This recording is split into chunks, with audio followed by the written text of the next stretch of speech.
So మనకి చాలా స్పేషియస్‌గా ఉంది. అండ్ మనకి కొన్ని ఎమ్యూనిటీస్ కూడా చాలా ఇచ్చారు.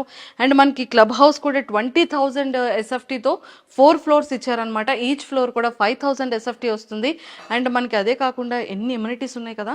మనకి ఏదైనా ఒక విల్లాకొచ్చేటప్పుడు మనకి సలూన్స్ కానీ, స్పా సెంటర్స్ కానీ, గేమ్ జోన్స్ కానీ, పార్కింగ్ ఏరియా కానీ, అండ్ పిల్లలు గేమ్ ఆడుకునే జోన్ కానీ, పెద్దవాళ్ళు వాక్ చేసే ట్రాక్ కానీ, ఇవన్నీ కూడా మనం చెక్ చేస్తూ ఉంటాం.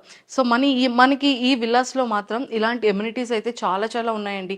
మనకి ఫిట్నెస్ దగ్గర నుంచి, ఏటీఎం దగ్గర నుంచి, అండ్ అలానే రెస్టారెంట్స్ కానీ, కేవ్స్ కానీ, ప్లే గ్రౌండ్ కానీ, అండ్ పిల్లలు ఆడుకునే ప్లే ఏరియా కానీ, వాకింగ్ ట్రాక్స్ కానీ, అండ్ అలాగే ఎలక్ట్రికల్ ఛార్జింగ్ పెట్టుకునే థింగ్స్ కానీ, అండ్ సోలార్ పవర్ సిస్టమ్ కానివ్వచ్చు, అండ్ స్విమ్మింగ్ పూల్స్ కానీ, పిల్లలు ఆడుకునే ఏరియా కానీ, అండ్ అన్నిటికన్నా ముఖ్యంగా ఏంటి అంటే మనకి ఉన్న ఈ విల్లాలో మన ఇండిపెండెంట్ విల్లాస్ ఉంటాయో ప్రతి ఒక్క విల్లాలో కూడా మనకి లిఫ్ట్ కూడా మనకి వీళ్ళు ప్రొవైడ్ చేసేస్తున్నారనమాట.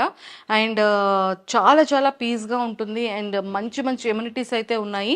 అండ్ 24/7 సెక్యూరిటీ కానీ, ఎలక్ట్రికల్ కానీ, పవర్ బ్యాకప్ కానీ, వాటర్ ఫెసిలిటీస్ కానీ, ఇవన్నీ కూడా అవైలబుల్ అనమాట.